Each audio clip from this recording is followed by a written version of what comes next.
নমস্কার বন্ধুরা, মুনমুন কুকিং চ্যানেলে সবাইকে স্বাগত। আজকে আমি রান্না করব ছানার কোপ্তা। যদি রেসিপিটি ভালো থাকে লাইক করবেন, শেয়ার করবেন, সাবস্ক্রাইব করেন এবং আমার চ্যানেলের সাথে থাকবেন। এই যে 200 গ্রামের মতো ছানা নিয়েছি, ছানার মধ্যে দিয়ে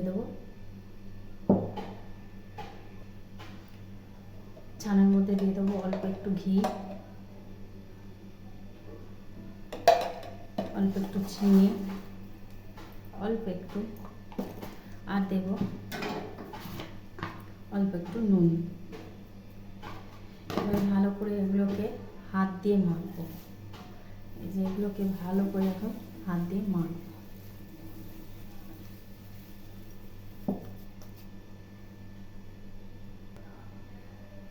মেখে আমি এই ছোট ছোট লেচি করে নিচ্ছি। লেচি করে এগুলোকে এবার কড়াইয়ে তেল দিয়ে ভালো করে ভাজবো। লেচিগুলো আমার তৈরি হয়ে গেছে। এবার সবকটাকে আমি আস্তে আস্তে কড়াইতে তেল দিয়ে ভাজবো।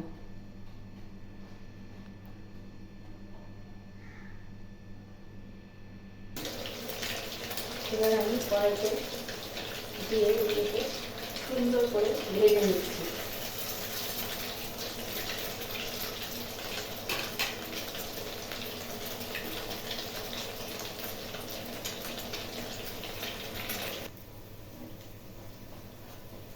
এগুলোকে ভালো করে ভাজছি।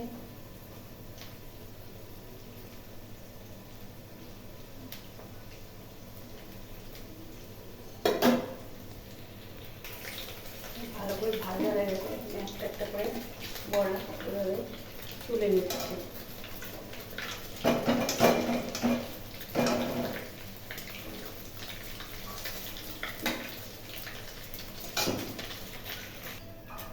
এই দেখুন, সবকটা সুন্দর করে ভেজে নিয়েছি। সব সুন্দর করে আমার ভাজা হয়ে গেছে। এবার আমি গ্রেভি তৈরি করে এগুলোকে আস্তে আস্তে গ্রেভিতে ছাড়ব। এবার আমি কড়াইতে অল্প সাদা তেল দেব। সাদা তেল দিয়ে এর মধ্যে আমি দেব গোটা গরম মশলা। গোটা গরম মশলা একটু ফাটিয়ে দিয়ে দেবো। যে গোটা গরম মশলাগুলো ফাটিয়ে দিয়ে দিচ্ছি। দিয়ে এটাকে ভালো করে ফোড়নে আর না আসা পর্যন্ত একটুখানি ভালো করে ভেজে নেব।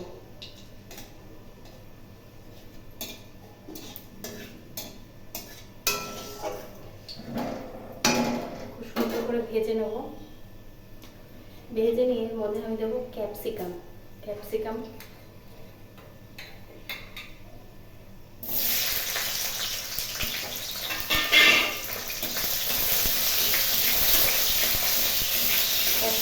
দিয়ে ভালো করে ভাজবো। ভালো করে ভেজে নিয়ে এর মধ্যে দেবো আমি এক চামচ আদা বাটা। এর মধ্যে 1 চামচ আদা বাটা দেবো। ভালো করে নাড়বো।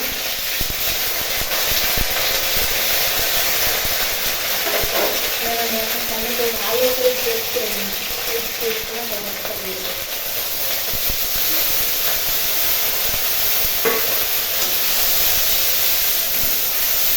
পেস্ট করে টমেটোটা দিয়ে ভালো করে নাড়বো।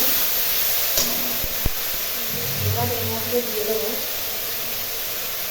শুকনো লঙ্কার গুঁড়ো, লাল কাশ্মীরি রেড চিলি পাউডার,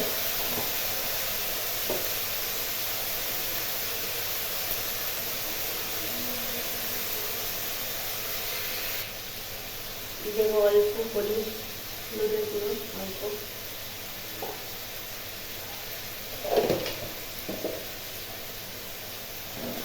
হলুদের গুঁড়ো দেবো।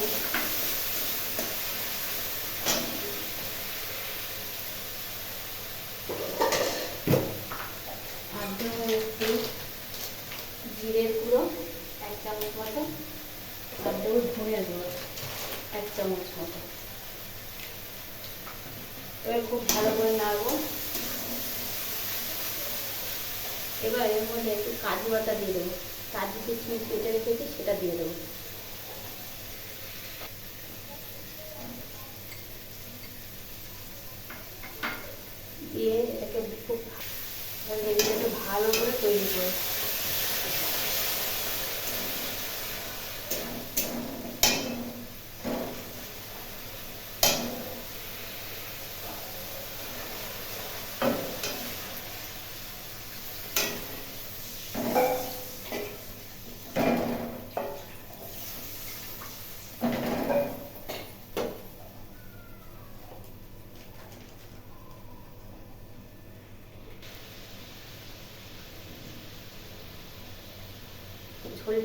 ওটা পর্যন্ত অপেক্ষা করুন। ওইটা ফুটে গেলে আমি পনিরগুলোকে দেবো, ভাজা পনিরগুলোকে। ঝোলটা আমার ফুটে গেছে, এবার এখানে আমি পনিরগুলোকে দিয়ে দিচ্ছি এক এক করে।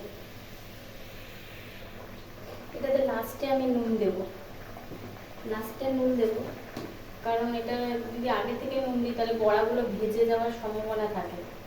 এটা আমি পরে লাস্টের দিকে নুন দেবো।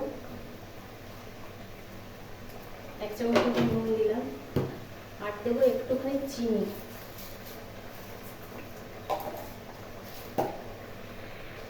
আর একটু গুঁড়ো দুধ গুলে, গুঁড়ো দুধ গুলেছি, গুঁড়ো দুধ গুলে এটার মধ্যে করে ছড়িয়ে দিলাম।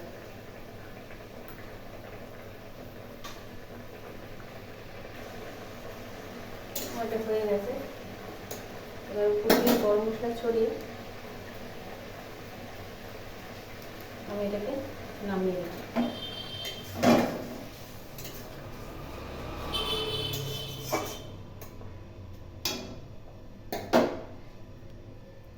কারিটা আমার পুরোপুরি তৈরি হয়ে গেছে। এবার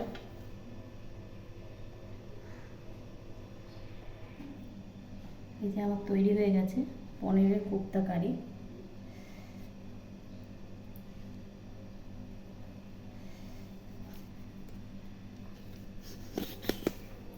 ভিডিওটা ভালো লাগলে লাইক করবেন, শেয়ার করবেন, সাবস্ক্রাইব করবেন। Thank you.